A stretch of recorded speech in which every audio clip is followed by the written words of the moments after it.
June 6, 1944, before dawn. Nearly 160,000 men are about to cross the English Channel into the teeth of Hitler's Atlantic Wall. Most are barely out of their teens. Many won't survive the day. But by nightfall, they will have changed the course of human history forever. This is the story of D-Day, Operation Overlord, the largest seaborne invasion ever attempted. By 1944, Nazi Germany had conquered most of Europe. Hitler knew an invasion was coming. He just didn't know where or when. The Allies faced an impossible task: launch the largest amphibious assault in history across 50 miles of treacherous water, storm heavily fortified beaches bristling with mines, machine guns, and artillery, and somehow survive long enough to establish a foothold on continental Europe. The stakes? Nothing less than the future of Western civilization. The location was chosen with surgical precision: Normandy. Not the obvious choice of Calais, the shortest route, but a 50-mile stretch of French coastline divided into 5 beaches, codenamed Utah, Omaha, Gold, Juno, and Sword. Leading this monumental operation, Supreme Commander Dwight D. Eisenhower. Under his command, nearly 7,000 vessels, 11,500 aircraft, and over 1 million troops ready to pour into France. But first, they had to survive the beaches. The Allies had a secret weapon: deception on a massive scale. Operation Bodyguard was a masterpiece of military trickery.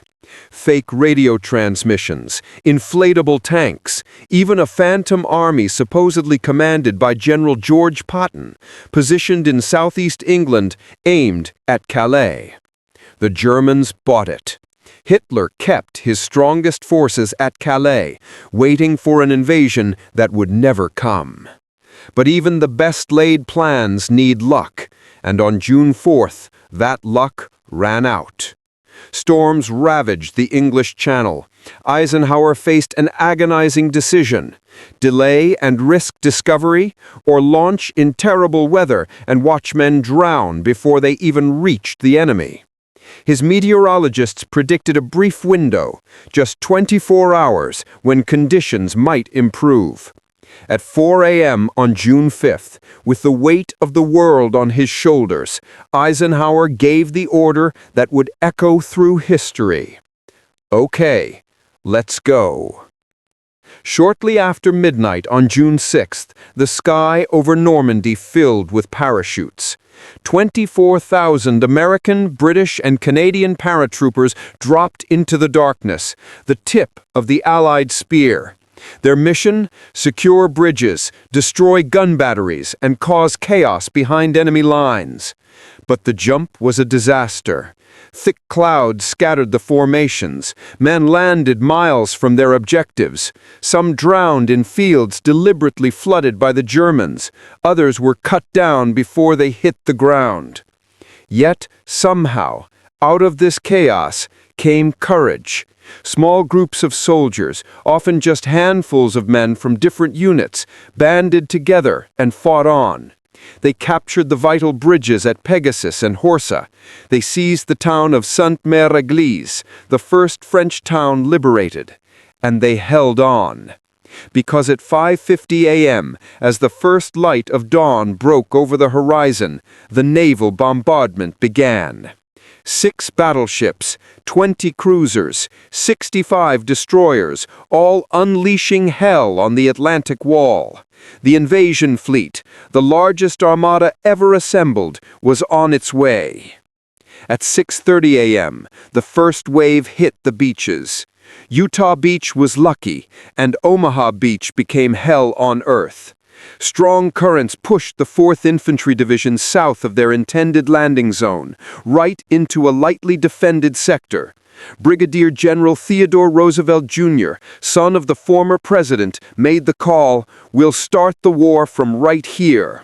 Only 197 casualties, a miracle. The Americans faced the elite German 352nd Infantry Division, a unit intelligence had missed. As landing craft doors dropped, machine gun fire tore through the ranks. Men fell before they reached the sand. DD tanks, supposed to provide cover, sank in the rough seas. Bodies piled up on the beach. For hours it looked like Omaha would fail. But inch by inch, yard by yard, those men fought forward.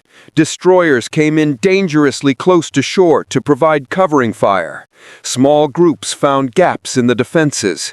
By sheer courage and sacrifice, they broke through. 2,000 casualties, but they held the beach.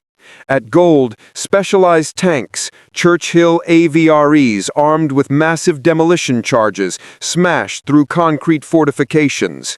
At Juno, Canadian forces stormed ashore against fierce resistance, clearing fortified towns in brutal house-to-house fighting.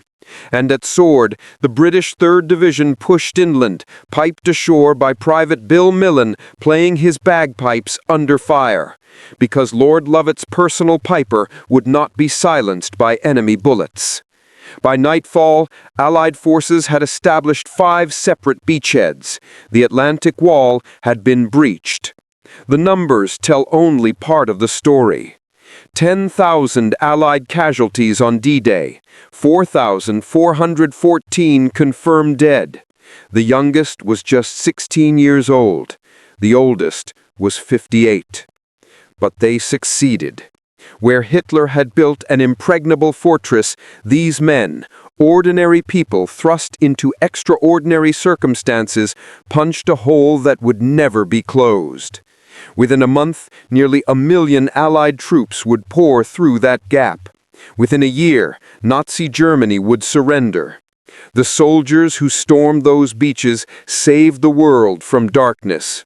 They didn't all live to see the peace they won, but because of them, we do. General Eisenhower carried a note in his pocket on D-Day, a message to be released if the invasion failed. It read, "Our landings have failed. The troops, the air, and the Navy did all that bravery and devotion to duty could do. If any blame or fault attaches to the attempt, it is mine alone." But he never had to use it, because on June 6, 1944, ordinary men did the impossible. They stormed Fortress Europe, and they won.